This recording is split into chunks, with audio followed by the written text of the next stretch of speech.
Welcome to the second module on internal curing for concrete. In this module, we'll discuss the concept of internal curing, we'll discuss how mixtures are proportioned for internal curing, and we'll discuss the properties of the aggregates that are used in internal curing. But before we begin, let's discuss the objectives in detail on what we would like to cover in this module. First, we're going to try to understand what's meant by the term internal curing. We're going to understand how internal curing is similar to conventional curing and some of the aspects that make it a little bit different. Second, we're going to understand the principles that are used to proportion internally cured concrete mixtures. Specifically, we're going to determine how much lightweight aggregate would be added to the concrete mixture. Second, we're going to talk about the importance of how the aggregates are spaced throughout the mixture. And finally, we're going to talk about the properties of the aggregate that are going to be useful when it comes to making the concrete internally cured. Finally, we're going to discuss some of the tests that are needed to quantify the aggregate performance and to use in quality control practices. So with that information at hand, let's begin and discuss really what we mean by the term curing. And this could be conventional curing. And really what we're talking about here is a process by which hydraulic cement concretes mature, develop strength, harden, and react over time. The idea here is that to properly cure concrete, we need to continue the hydration reaction, and this requires that our cement or our cementitious material is in the presence of sufficient amount of water and a sufficient temperature or a sufficient heat. So the goals to have successful curing are to make sure that we have water present and that we have a sufficient temperature or heat for this reaction to take place and this reaction to progress and this reaction to move forward. So when we talk about curing, water is going to play a vital role in the reaction process. Now, for conventional curing, ACI 308 defines curing as measures taken to limit the loss of water or heat or both from concrete or by externally providing moisture and heat. They also go on to say that curing is any action that's taken to maintain moisture and temperature conditions in a freshly placed concrete to allow hydraulic cement hydration reactions and pozzolanic reactions to occur.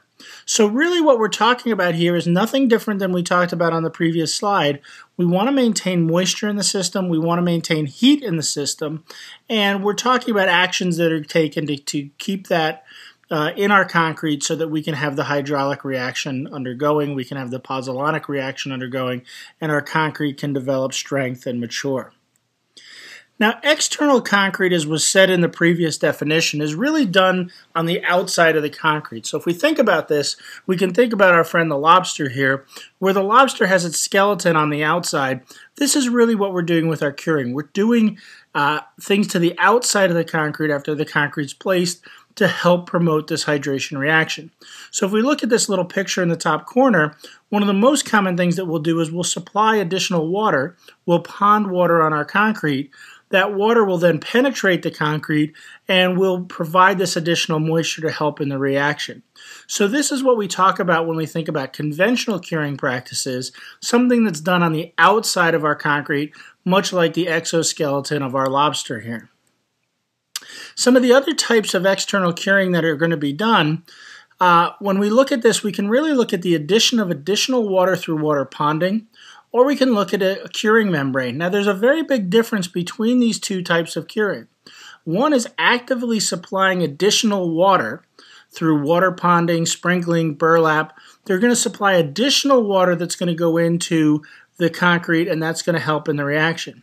However, when we talk about curing membranes or we talk about placing a visqueen sheet or something like that on the surface, what we're really talking about here is reducing the loss of water that's already inside of the concrete, and we're really talking about trying to minimize the evaporation losses out of our concrete. So there's a little bit of a subtle difference between the two. Both are external, both are done on the outside of our concrete. We can be adding water, such as the case of water ponding or sprinkling or burlap, but if we're using something like a curing membrane, we're really reducing the loss of water to the outside, but we're not really adding water to the system. So the question becomes, are there other ways that we could look at putting water into our concrete to increase the hydration reaction that's going on? And if we think about this, to go back to our skeleton analogy where we had the lobster with the external skeleton or the exoskeleton, we know that there's also animals that exist. Here we can see an example of the dinosaur or humans where there's a inside skeleton. We're going to talk about curing concrete from the inside out with internal curing, and that's really going to provide water in a little bit of a different way. The important part of this, though, is the goal of the curing is the same. It's to make sure that we're supplying sufficient moisture so that the reaction can take place. So the concept of curing, we're doing exactly what we know from Concrete 101 to be exactly what is good for the concrete. We're making sure to supply moisture that helps to hydrate the cement, promote the hydraulic reaction, promote the pozzolanic reaction. But we're going to go about this in a slightly different way. So internal curing works from the inside out. It uses reservoirs of water that are going to be hidden inside of the concrete. They're going to be hidden inside of the concrete and they're going to release water at exactly the right time to help hydrate the overall cement. So if we look at our picture here, at the top, we can have aggregates inside of our concrete. If we use external ponding, like a conventional curing, we're going to have some penetration of water from the surface. Now, as our concrete gets more and more dense, this penetration of water is going to become more and more difficult, and it's going to have a limited depth. The concept behind internal curing is to replace a portion of the aggregates with these green and white aggregates that are going to be porous inclusions, lightweight aggregates. Those lightweight aggregates are going to be able to give up their water and affect a certain region around the aggregate, generally on the order of 2 to 3 millimeters, where water is going to be able to flow and get curing water to that portion of the paste. Now, in a properly internally cured concrete, what you're going to see is these aqua regions that control where the water is getting to around those aggregates.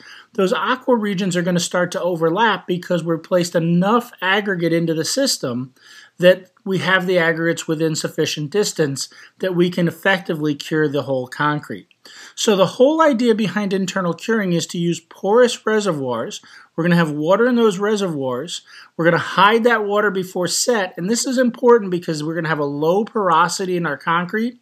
We're going to have a nice dense microstructure, and before setting, we want to lock in that real low porosity. However, after setting, these lightweight inclusions, these porous inclusions, are going to provide water that's going to continue the hydration process as the water is going to be drawn out of the lightweight aggregate. So to get into a little more details, where is it exactly that we're hiding the internal curing water? We're hiding it in a porous body. So here what we can see is a porous body. This is sort of a cutaway of a lightweight aggregate.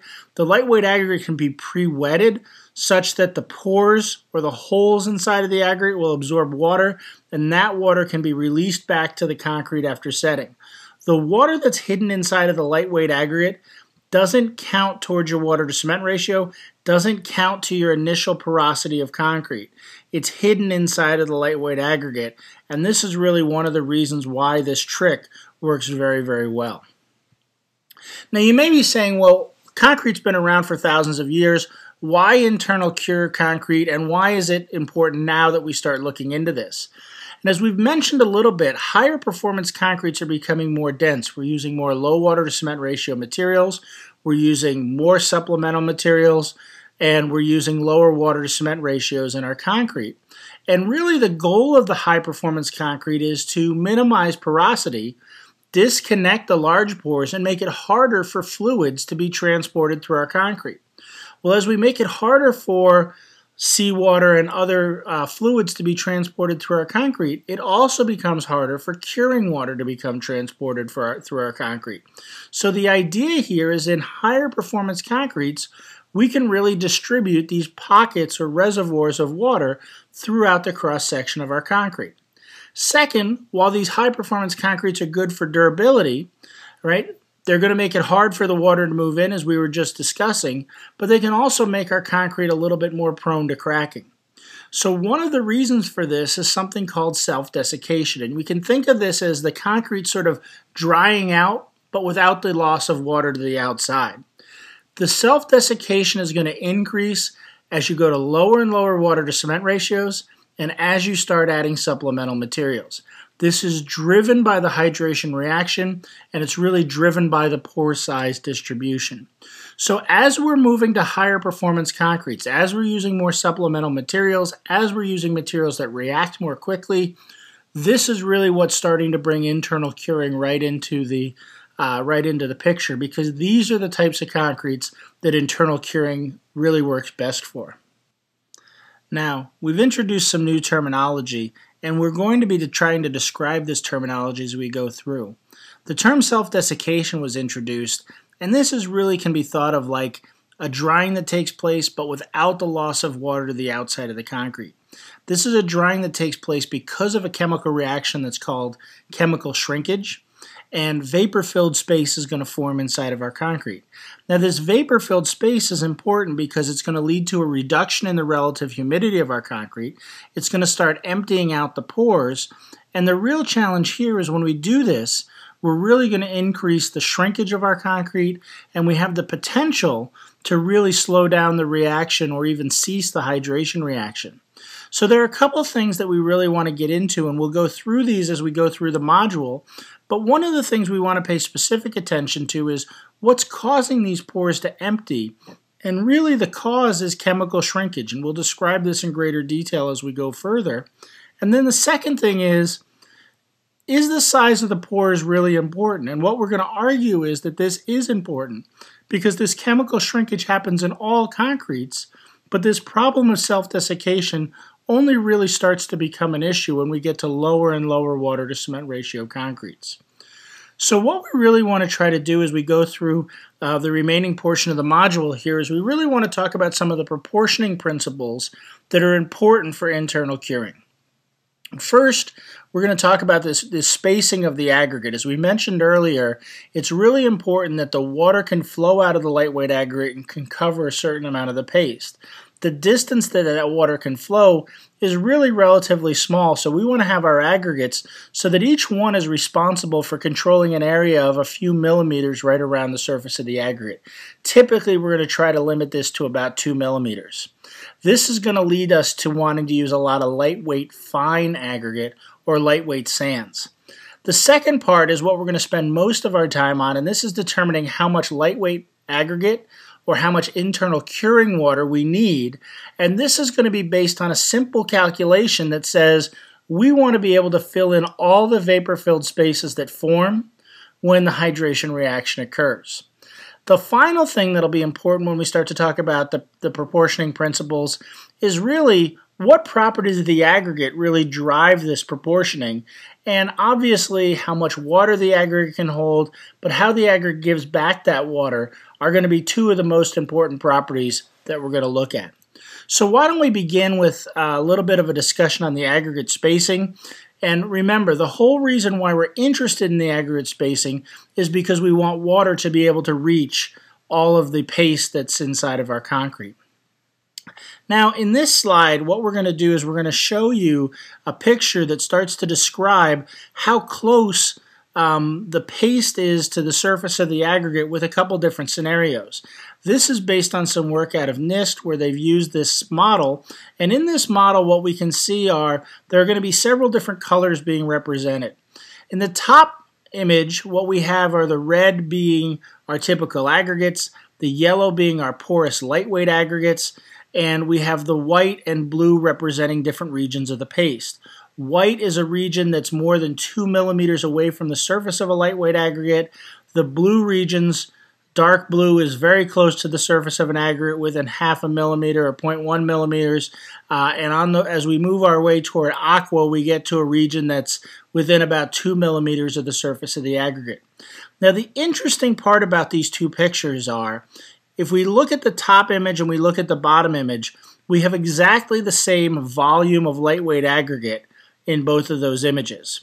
But the difference is on the top, we're looking at replacing larger aggregate, let's say the coarse aggregate, where on the bottom we're replacing some of the fine aggregate or the smaller aggregate.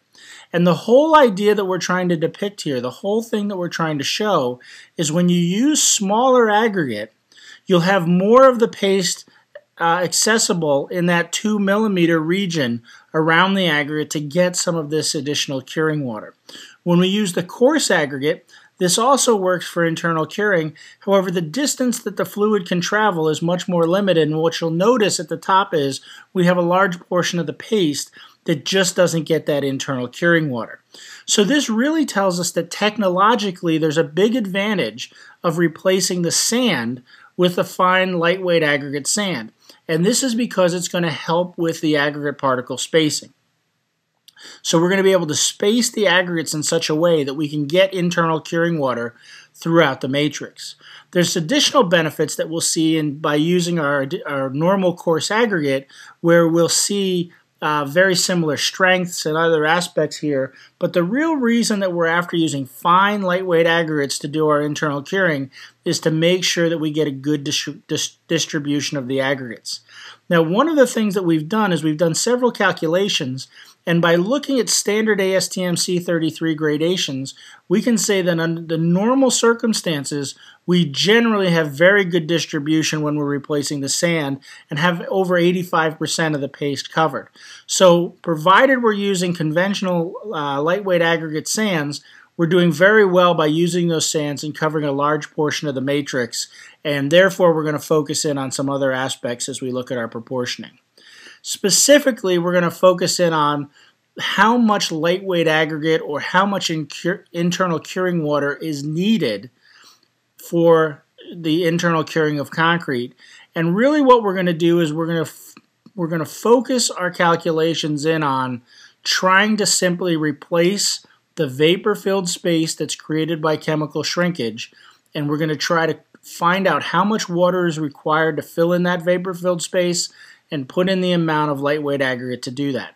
There are other ways that we could proportion these mixtures. We could start to also account for evaporation or other things like that. But in this module, we're going to focus in specifically on simply trying to replace the chemical shrinkage water. Now, what is chemical shrinkage? This may be another new term, so we want to take a second and we want to start to describe this. Chemical shrinkage has been observed for cements for a long period of time. Le Chatelier saw this, and the basic idea behind this is actually quite simple. Le Chatelier said that the volume of the reactants is larger than the volume of the reacted products. So what was he really trying to say here? Well, if I have one volume of cement and one volume of water, and I react those together, I don't get two total volumes when everything's done. I get a smaller volume of the reacted products. So by taking one volume of cement plus one volume of water, I end up getting something like 1.8 volumes of reacted product plus this extra green area that's shown as chemical shrinkage. Now, if we look at our graph on the top, what we can see is as we hydrate the system, we're going to react cement, we're going to react capillary water, and we're going to form hydration products that are shown in red. That's our hydration solid and our hydration gel, but we're also going to see a shrinkage, the shrinkage in the system that's going to be linear with the degree of hydration. Now, the important part of this is this chemical shrinkage is actually going to lead to the self-desiccation that we were talking about earlier. But the timing on this becomes very important. At very early ages, before our concrete sets, we can look at this image and we can say, well, we start out, we place cement into water, that cement is going to start to react, we're going to see a volume change, but we're going to notice that the external volume change shown here in red is going to be equivalent to the chemical shrinkage that's shown as the red line on our graphs here. As we go further and further through the hydration process, this is going to continue, and we're going to see both of these shrinking, and as long as the system can keep collapsing on itself, the external shrinkage is going to be equal to the chemical shrinkage. However, we're going to reach a certain point in time where all of a sudden the system is going to stiffen up and it's not going to be able to collapse on itself. The chemical shrinkage is going to keep going, but the external volume change just won't be able to accommodate that. And what we're going to notice is that these vapor-filled spaces start to form that are shown here in yellow. Those vapor-filled spaces are going to be the difference between this chemical shrinkage line shown in red and the autogenous shrinkage or the external shrinkage shown here in blue. These vapor-filled spaces are representative of this concept of self-desiccation. The concept that our concrete is sort of getting vapor-filled spaces like it's drying, but we really haven't lost moisture. We're just opening up spaces inside of the microstructure. So we can measure this chemical shrinkage as a function of time, and here we can see the chemical shrinkage as a red line, and this area under that curve is really the difference between the chemical shrinkage that's occurring in red and the autogenous shrinkage that we see here in blue. And what we can determine is we're emptying out pores inside of the microstructure and replacing those with sort of a vapor-filled space. So if we look at our little graph at the bottom here, our little illustrated graph at the bottom, what we'll notice is that we have different size pores. We have big pores working our way over to small pores. And the one thing that we need to recognize is the big pores are going to be the pores that empty out first.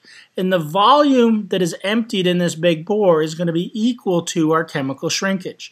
So the more our system hydrates, the more vapor-filled space we're going to have inside of our cement paste.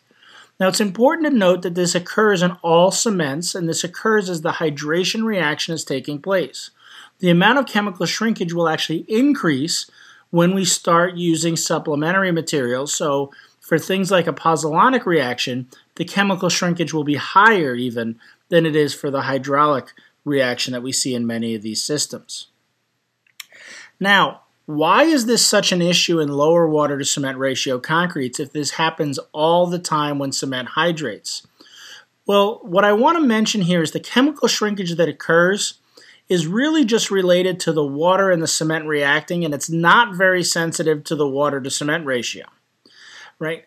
But what is really important and why the water to cement ratio becomes important is because when we talk about self-desiccation, it's really the size of the voids that are emptying that become very important. If we have a high water to cement ratio concrete, we empty out big pores, and when we empty out larger and larger pores, the stress that develops when R is a big value, when the meniscus size, when the pore that's emptying out is a big value, we end up with a relatively low stress. However, as we move to lower water to cement ratio systems, or systems where we've got finely defined powders like a silica fume or things like that, this R value is going to become smaller and smaller, and all of a sudden those emptied out pores become a bigger and bigger deal because they're generating more stress inside the system. They're generating more stress inside of the fluid, making it harder for that fluid to react, making us have more shrinkage in the overall system. So while chemical shrinkage occurs in all concrete, while self-desiccation occurs in all concrete, it's really the low water to cement ratios where this becomes important because we're emptying out smaller and smaller pores and generating larger and larger capillary stresses in those systems. So let's take a break and let's take a second here to summarize what we understand so far. Curing is providing or maintaining water that's going to help the cement hydrate. Whether we do this internally or externally, we're providing additional water to help the hydration process. While most curing is done externally, here the idea with internal curing is we're going to hide water inside the porous lightweight aggregates. Internal curing is more important when we talk about low water to cement ratio mixtures and mixtures with supplementary cements because we have a finer pore structure and we can have more chemical shrinkage taking place when we're using supplementary materials. Finally, self-desiccation is going to be really the driver, and this is driven when vapor-filled spaces are forming because of the hydration reaction. This is emptying out the pores, and this is causing us to have higher amounts of shrinkage, lower amounts of cement reaction, specifically in lower water to cement ratio concretes where we're emptying out smaller and smaller pores and putting the fluid under higher amounts of tension. So now that we've taken a moment to summarize some of those main concepts, what we really want to get back to is how do we determine the mixture proportions for an internally cured concrete? Now I want to mention here that the concept of mixture proportioning these internally cured mixtures is very simple. What we're going to focus in on here is really providing a volume of water that's equivalent to the volume of chemical shrinkage that's occurring inside of the mixture. As I mentioned before, there are other ways that you could determine how much lightweight aggregate and how much internal curing water that you would need if you want to do some sort of a calculation for external drying or some other event that's going on. However, for the examples that I'm going to show here, we're going to put in a volume of internal curing water that's equal to the volume of chemical shrinkage. Said another way, we could think of this as simple supply and demand. On the demand side, here shown in the blue pores, what we have is a volume, shown here in green, that's being created by chemical shrinkage. This is the volume of the vapor-filled space. We want to calculate that volume, and we want to set that equal to the volume of water that could be stored inside of the lightweight aggregate. So the concept behind this is actually very simple. How much space is being created by chemical shrinkage? And then how much water do we need to fill in that space, and how much aggregate is going to be needed to hold that water. Very simple, straightforward concept, and we'll go through some calculations that will allow us to do this. Now, there's three basic ways that we could look at this, and we'll start off with the simpler approaches and work our way up to more complicated aspects here. The first simple approach here is really, let's put 7 pounds of water for every 100 pounds of cementitious materials that we have inside of our mixture. Now you may say, this sounds really unscientific compared to everything else that we have, but let's take a second to think about what we're trying to do. We're trying to replace the volume, we're trying to place a volume of water that fills up the empty volume that was created by the chemical shrinkage. So when we hydrate 100 pounds of cement, the chemical shrinkage is going to result in a volume that's filled up with about 7 pounds of water. This is a simple rule of thumb that can be used. However, this could be very beneficial to get a good rough estimate for how we internally cure our concrete mixtures. So if we start out, we can start to put some numbers behind this. If we say we've got 7 pounds of water for every 100 pounds of cement in our mix, and we've got a 6-bag mix, 7 pounds times 6 bags, a 6-bag mix, which would be 564 pounds of cement inside of our mixture. 7 times 564 divided by our 100 pounds of cement would say that we need 39.5 pounds per cubic yard of internal curing water. Now, if we had an aggregate that has a 15% absorption, 39.5 pounds divided by 15% would give us an oven-dry mass of our lightweight aggregate of about 263 pounds. This is a very good first approximation for determining how much aggregate we need to have in the system, how much internal curing water we need to have in the system. We can then start to use this in our conventional concrete. We can take our conventional concrete mixture. We know on the previous slide how much lightweight aggregate we want to add in. We can take our masses for our conventional concrete. We can look at the densities for all of the individual constituents and determine the volume fractions that those individual constituents would have. We then would want to go and we'd want to figure out how much volume would be occupied by this 263 pounds of oven-dry aggregate plus 39 pounds of internal curing water. So we can take the 263 pounds of aggregate, divide by the specific gravity of the oven-dry aggregate times the unit weight of water, and we can find out that the volume of lightweight aggregate is 2.78 cubic feet. So what we're doing here is we're saying we're going to take out 2.78 feet of sand and replace it with 2.78 feet of lightweight fine sand. So in our conventional mixture, we had 9.05 cubic feet of sand. We want to take out 2.78 cubic feet, which represents the volume of the lightweight aggregate, which would mean we'd have 6.28 cubic feet of sand left in our mixture. That would mean that if we go through the entire calculation, the mass of the sand in the internally cured mixture would be 1,051 pounds. So to compare and contrast our mixtures, we have the conventional concrete shown in the center column. We have the internally cured concrete shown on the far right. What you'll notice in the internally cured mixture is the cement content has not changed in the mixture. The water content has not changed in the mixture. The coarse aggregate content has not changed in the mixture. What we've noticed here is a difference in the fine aggregate The fine aggregate here is saying that we're going to take out a portion of the sand. We're going to go from 1,515 pounds to 1,051 pounds, and we're going to place a lightweight aggregate inside of the system to make up the difference in volume. Again, to drive this point home, we're taking all of those proportions and we're simply placing those proportions here on a graph that shows the volumetric contribution to the overall concrete. The cement being shown on the bottom, identical between those mixtures, water identical, coarse aggregates, air, all occupying the exact same volume. The only difference here is we're going to take about 10% of the sand volume and replace it with lightweight aggregate when we go to the internally cured concrete mixture. So this is a very simple approach, and this is a very simple way to think about our internally cured concretes. Now, we've done the rule of thumb, the simple rule of thumb method. We could also do this with a simple, straightforward calculation, and the calculation is going to do exactly what we were talking about.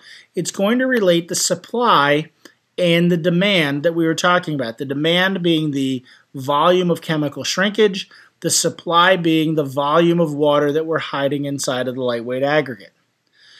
So if we can do this, we can now start to write equations to do this, and the whole idea here is we're going to start off working on each side of the equation where we're setting the supply equal to the demand. Now the demand again is the volume of chemical shrinkage, and we can determine that using three factors. The cement factor, how much cementitious material is in our concrete, and to simplify this, at least for right now, we will simply frequently assume that the total cementitious content is just the sum of our Portland cement and any supplementary materials that we would have inside of the mixture. CS is the chemical shrinkage, where we can make an estimate that this is about 0.064 milliliters per gram. And alpha max would be the degree of hydration, which for many, many systems would be a value of 1. However, if we get below a water to cement ratio of 0.36, this alpha max term will be a number that's slightly less than 1 because we simply just can't react all the cement that's inside of the mixture. So the basic idea here is to know the demand portion of this equation. We are trying to calculate the volume of chemical shrinkage that occurs inside of the system. To do that, we need to know the amount of cement, we need to know how much chemical shrinkage that cement will exhibit, and we need to know how much hydration will take place. And we've given some simple rules of thumb on how we would calculate those numbers. Now, for the supply side of the equation, what we need to know is the mass of the lightweight aggregate, the porosity or the absorption of that lightweight aggregate, and then frequently a saturation factor is thrown into this equation if we're going to start to having values that are different from the absorption value for our particular concrete. If we don't have a value that's different from our absorption of our concrete, and in designing the mixture we frequently don't, we simply set the S value equal to 1, and our supply is the mass of the lightweight aggregate times the absorption or the porosity that would be filled with water when our material is pre-wetted. So simply, supply is what's being provided by the lightweight aggregate, demand is what the cement paste needs. Now we can go through an example of this and we can determine the mass of lightweight aggregate for a cubic yard of concrete if we're using internal curing. Again, we might have our plain mixture with a cement content of 560 pounds per cubic yard, chemical shrinkage of 0.07 milliliters per gram of cement, lightweight aggregate with about 15% porosity, and we'll assume alpha max equals 1 and S equals a value of 1 as we go through these calculations. So the mass of the lightweight aggregate is going to be determined simply by the cement factor times the chemical shrinkage times alpha divided by the porosity times our S value, and what we would determine here is a value of 262 pounds per cubic yard, which would be very similar to what we saw in our simple rule of thumb type of approach on our previous slides. There's an alternative way that you could do this. A nomograph was developed by folks at NIST. This is a picture of the equations that we have just mentioned. We would enter this with 560 pounds per cubic yard of our cement. We go up to the chemical shrinkage line shown here in green, which is a value of 0.07, which is what we saw in our example. We determine the water demand, which would be about 40 pounds per cubic yard. Once we have that, we can come down here to our 15% absorption, and we would determine that we would have 262 pounds per cubic yard of lightweight aggregate in our mixture. Very, very similar to what we've seen in these previous calculations. All right, but the basic idea is the same. We're going to determine the volume of chemical shrinkage, and we're going to find a volume of water to hide inside of the lightweight aggregate that equals that volume of chemical shrinkage. Now, if we want to make this more complicated, we can add in additional features and additional functions to this calculation, where, as I've mentioned, we could consider things other than just the volume of chemical shrinkage. We could think about evaporation, or we could think about other things that are taking place in the system. We could add in other features, for example, determining the exact chemical shrinkage of the different constituents and put in a weighted average for the chemical shrinkage. We could add in time-dependent properties. We could add in the fact that the aggregate may not completely release all the water as the aggregate starts to desorb. So what I want to do is, I'm not going to belabor a lot of these points because I think the most important part of mixture proportioning is really what we've seen, but I want to mention a few things as we look at this. One of the important components of this is sort of the time-dependent saturation. So if you wanted to wet your aggregates for a different amount of time, there's a modification of the equation that's shown here at the bottom where we have the time raised to an exponent. That exponent would describe how long the aggregates have been underwater. So you could essentially internally cure your concretes going all the way from oven-dry aggregates all the way up to aggregates that have been sitting for a much, much longer period of time. You'll also notice that there's a desorption term that's been added. Now, this desorption term is this psi term that we see in this equation, and that simply describes how much water is going to come back out of the lightweight aggregate. Now, in general, most materials that are used for internal curing have greater than 85% of the moisture that's given up, according to ASTM 1761. So this psi term frequently is ignored because it's such a high proportion of the water that's going to come back out of the aggregate. However, you could include that in the equations if you wanted to. So here again, I'm just going to give you a simple example of how this could be updated and how this could be used, and I believe that you'll have access to this spreadsheet. The whole idea is you would start out with your conventional concrete mixture, and you would enter the values for your conventional concrete mixture shown here in orange. These values are values that you could get from your concrete batch tickets, or you could get from your local producer to have a concrete mixture that's very similar to what people would be using in practice when you internally cure that concrete mixture. So here we can see that you need to have information about the target air content. You'd need to know the specific gravity of the different materials that you're using. You'd also need to know the mass of the different cement, supplementary materials, fine and coarse aggregate, as well as water that you're adding to the system. You'll notice here that water to cement ratio is not an input because it's going to be calculated directly from the masses that you input into the spreadsheet.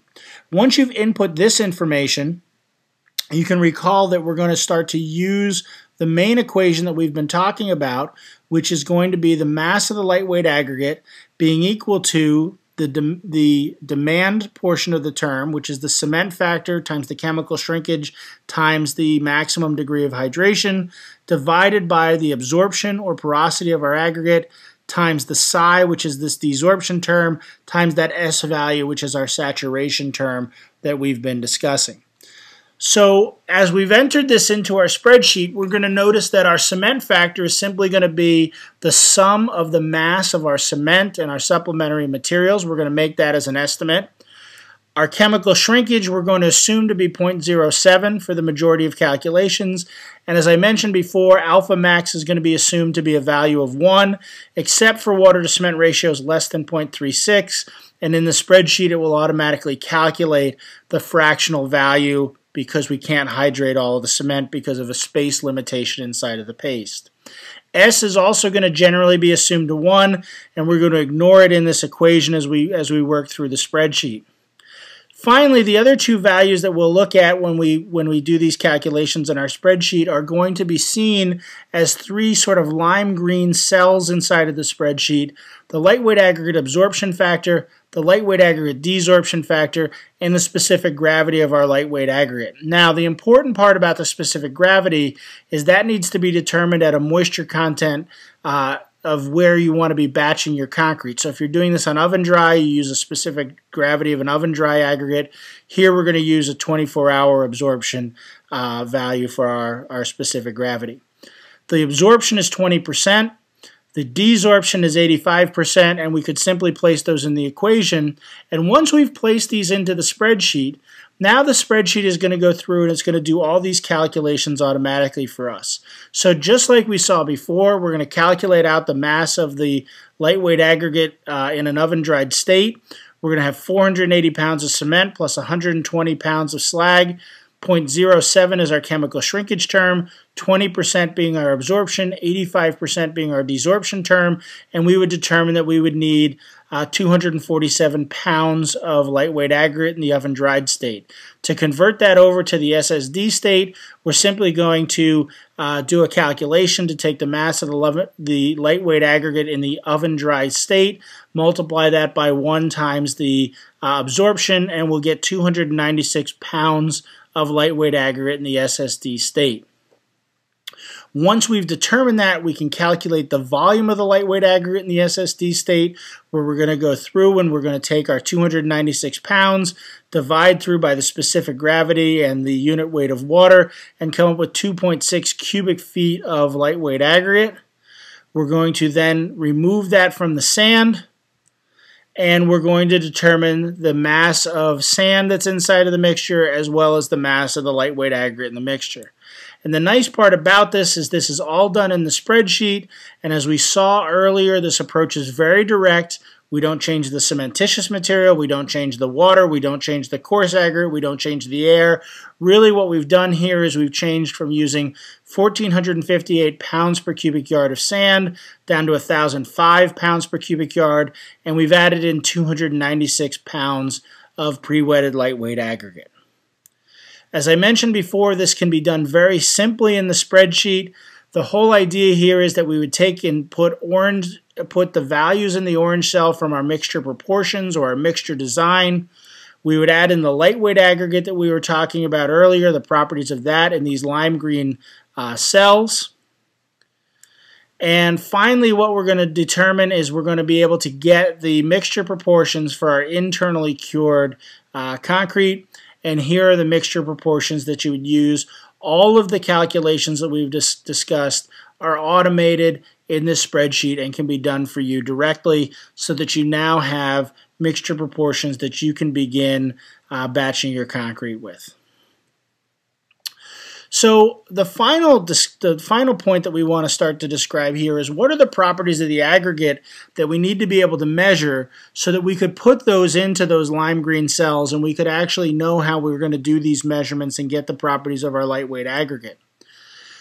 Now, it's important that we understand a little bit about lightweight aggregate, and what I want to mention here is lightweight aggregate's been around for a long time. The lightweight aggregates that we're using are not something that was developed specifically for internal curing, although they work very well for internal curing, but they've been used for nearly 100 years commercially in the U.S., and they've been used in concept for many, many more years than that. The basic idea here is the way that these lightweight aggregates are manufactured, they happen to be shales, clays, or slates that are going to be expanded, and they're going to be expanded by bloating them, heating them, and trapping gases inside of these materials as they expand. So the materials are going to be mined, they're going to be crushed, they're going to be placed through a rotary kiln, and as they heat, gases are going to be trapped inside of those materials. They're going to kind of puff up and capture these gases inside the materials. Those gases that are captured in the material as it's molten will all of a sudden be left behind as pore space or porosity inside of those materials. And it's very important that the pores inside of those materials have specific characteristics that will make these concretes, make these aggregates be able to be used in concretes that internally cure. The specific factor that's really, really important about this is the size of the pores that are going to form. So we need to have a volume of pores that form in this bloating process, but it's also the size of the pores that become very important, because the pores have to be larger in the lightweight aggregate than they are inside of the paste. And by being larger in the lightweight aggregate, this means water will preferentially move from the lightweight aggregate to the paste to provide the internal curing as it's needed. So again, the bloating properties of this depend heavily on the composition. Gases are being trapped inside the material as it's heated, but the secret is really the pores that are left behind happen to be the right size, all right, to be used for internal curing. So what we need to do is we need to, one, be able to check that, and we're going to use our desorption check as a way to measure that. We're also going to need to determine the volume of pores that are in our lightweight aggregate, because this is going to help us to determine how much water we're able to hide for internal curing. So again, just to show you what some of these pores look like, here you can see some X-ray tomography images where you can see the different sizes of pores. Now, not all the pores inside of the lightweight aggregate are going to be able to contribute to holding water or giving that water back, because some are disconnected from the surface, but these pores come in various sizes and various connectednesses. We need to understand what some of those sizes are, and we'll have a couple tests that we can look at to get to that information. Now, the particle size and shape are going to be very similar to other aspects of concrete proportioning. They're going to have an impact on workability. However, we're not going to spend a lot of time focusing on particle size and shape, because that's covered in other aspects of concrete technology.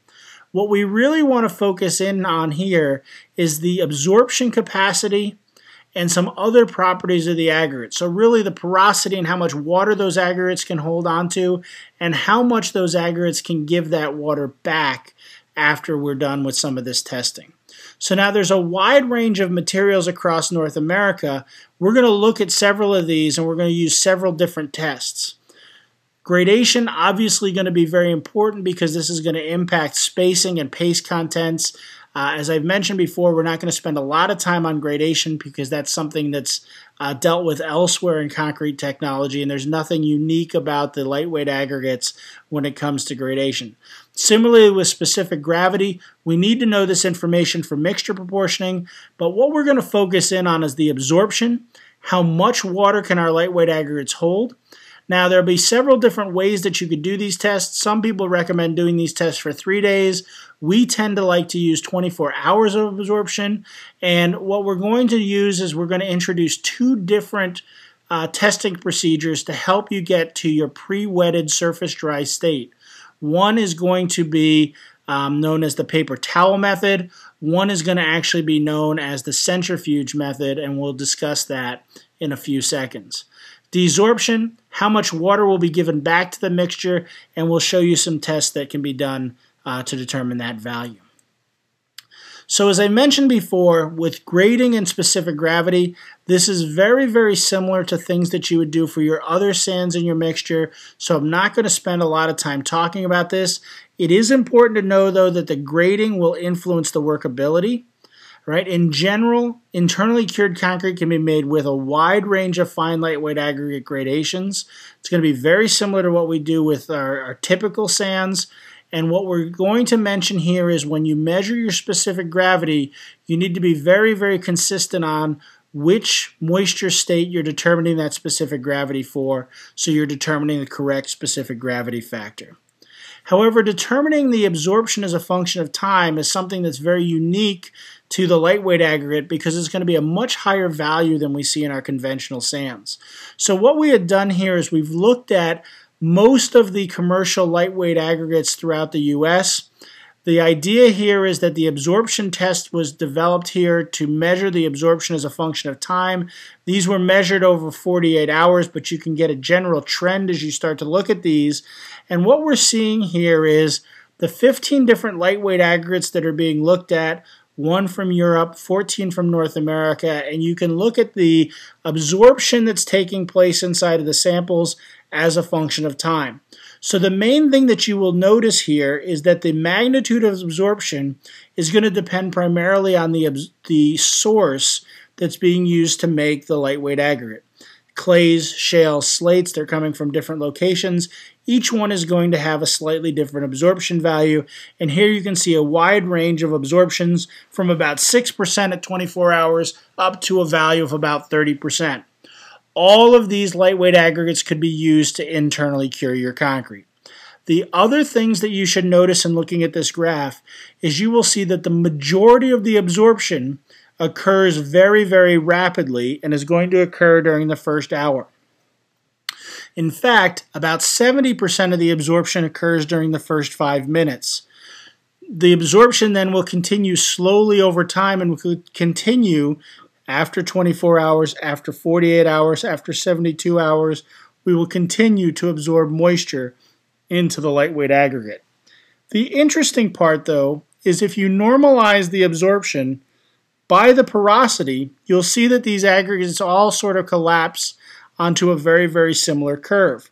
So the interesting part about this is all of a sudden now we can start to see that the absorption values, even though they have very different overall absorption values, the absorption rate can be very similar with these different types of aggregates. And this kind of makes sense because these aggregates are all bloated in a very similar way. They end up having a very similar pore size distribution, so they all have a very similar rate of water absorption, as we can see in this graph. Now, how do we get these aggregates to a point where they're surface dry? There are several different ways that this could be done. You could use the cone method, the typical ASTM method. However, that method is maybe not as accurate for lightweight aggregate because of the angularity of the aggregate. Here, what we're going to do is we're going to talk about two methods that are commonly used. One that's described in ASTM 1761 currently, where the lightweight aggregate is going to be dried, cooled, and then soaked in water for 72 hours. The excess water can be removed, and then the aggregates are going to be essentially placed under an air current, and you're going to use a paper towel to pat the surface of the aggregate until you get to a point where water and aggregates are not sticking on the towel. Once the aggregate surface is dry and it's not leaving water on the paper towel, you've reached a pre-wetted surface dry condition, and now you can essentially assume that there's water inside of the pores but not water on the surface of the aggregate, and you can use these properties for the rest of your mixture proportioning. An alternative to this test is the centrifuge test. So in this particular test, you could place your wetted aggregates into the centrifuge. You can spin the aggregates at a certain speed. We typically use 2,000 RPM for the size that's shown in the picture for about 3 minutes. The mass of the aggregate is spun, the excess water leaves the centrifuge, and this shows a very good correlation with the paper towel tests. So we are very similar in our pre-wetted surface dry condition. However, what we've also found is this method tends to be faster, less subjective, and can be a pretty good measure of the overall surface moisture test. So to provide a little bit of confirmation here, what you can notice is at the bottom here, we'll see that the centrifuge test compared to the paper towel test is going to be faster. We also notice that the coefficient of variation is much lower on the centrifuge test than it is for the paper towel test when we have different users. Now that gives us how much the absorption of our aggregates is going to be, because once we know that amount of water that's inside of those aggregates, we can determine the absorption. What we also want to do is we want to determine the desorption, or how much water can be given back by these aggregates. Now there are several different ways to do this. I'm showing a piece of equipment here where you can essentially hold the humidity at a constant value, measure the mass change as the sample gets to that point, decrease the humidity, measure the mass change, decrease the humidity, and measure the mass change, with the idea that the higher humidity corresponds to larger pores, and we can relate the size of the pores that are emptying out to the relative humidity. Now the important part of this is if we take this information from our lightweight aggregate and we plot the moisture content that's remaining in the aggregate versus relative humidity, we can see two different types of desorption behavior shown in this image. So at 100% relative humidity, we have that absorption value that we calculated from either the centrifuge or using the paper towel method and determining how much water had been absorbed by the aggregate. However, what we see in the desorption test is we're measuring what the difference is from that absorption line to the actual blue or red line respectively, and that's going to be our desorption value. That's how much water is given back to the paste out of the aggregate. The blue response is much more desirable in terms of internal curing than the red response. The blue response says that at high relative humidities, the majority, 85–95% of the water is going to come back out of the lightweight aggregate and supply curing water to the paste. The red line shows an aggregate that may have less desirable properties, where you're only getting maybe 60% of the moisture coming out of the aggregate able to internally cure the paste. Will both work for internal curing? Yes, but you're going to need much more of the red aggregate. The interesting thing to take away, though, is for all of the expanded shale, slates, and clays throughout North America, they all have a psi value, a desorption value that's over 85% and comply with ASTM 1761. And this is a test that can be also done very simply on a production scale, where they can actually evaluate this by simply taking a wetted aggregate, placing it over a known salt that has a humidity of 94%, and measuring this mass change and ensuring that the desorption is over 85%. So again, just to back this up, the commercial materials that we're talking about as expanded shales, clays, and slates will have over 85% of their moisture being released at high relative humidities. This means that that water is available for internal curing. Said another way, it means that the size of the pores in the lightweight aggregate is slightly bigger than the size of the pores in the paste, and water will move from the lightweight aggregate to provide the internal curing that the paste needs. So you can go through and can calculate that desorption value. There are other technologies that you could use if you wanted to measure higher than 98% relative humidity. Here you can see a porous pressure plate. This will give you the values from 99.9% humidity on down to 94% humidity. But in summary, what I want to mention here are some of the main points of what we've covered during this module. First, internal curing is nothing more than doing the same thing that we've known to do to concrete, supply moisture to help the hydration reaction. The only difference is, instead of doing this on the surface or external to our concrete, we're doing this inside of our concrete. Internal curing is going to use porous inclusions, lightweight aggregate to supply that internal curing water. The aggregate needs to be well spaced, and when you're using a fine lightweight aggregate, this will provide good spacing and will essentially ensure that you will get water moving to all parts of the paste inside of the mixture and getting the mixture internally cured throughout the entire cross-section. The important lightweight aggregate properties are going to be grading and specific gravity. They're also going to be this property of absorption and desorption. Now, the absorption we all are relatively familiar with. This is how much water can be absorbed or sucked up by our aggregate. And we have several tests to help to get to a surface dry condition, one being the paper towel test, one being the centrifuge test. Desorption you can think of as sort of a newer property. This is how much water is given back from the aggregate to the paste. This can be measured fairly easily with a known salt and just by measuring this on an aggregate that's been taken to a pre-wetted condition. Once we know the properties of our aggregate, once we know our absorption, once we know our desorption, proportioning the light internal curing materials is very, very straightforward. We are going to figure out what's the demand that we have for the system. This is driven by the volume of chemical shrinkage. We're going to figure out how much supply can be provided, how much water can be supplied, and this is going to determine how much lightweight aggregate that we use. So in general, we're going to use about 7 pounds of water for every 100 pounds of cement, and we've shown different ways that this could be calculated so that you could use this in your mixture proportioning. There are several different references that are shown here. If you have questions on any of these methods, we'd be more than happy to take an email. We hope that you found the second module useful, and we hope that you'll be able to use it to internally cure concretes. And we look forward to you joining us for the third module, which will focus in on shrinkage and how to reduce shrinkage with internal curing. The fourth module, which will talk about mechanical and durability properties. And the fifth module, which will discuss the role of internal curing with respect to sustainability. Again, if you have any questions, please feel free to send an email, and we wish you success in using internal curing on your projects.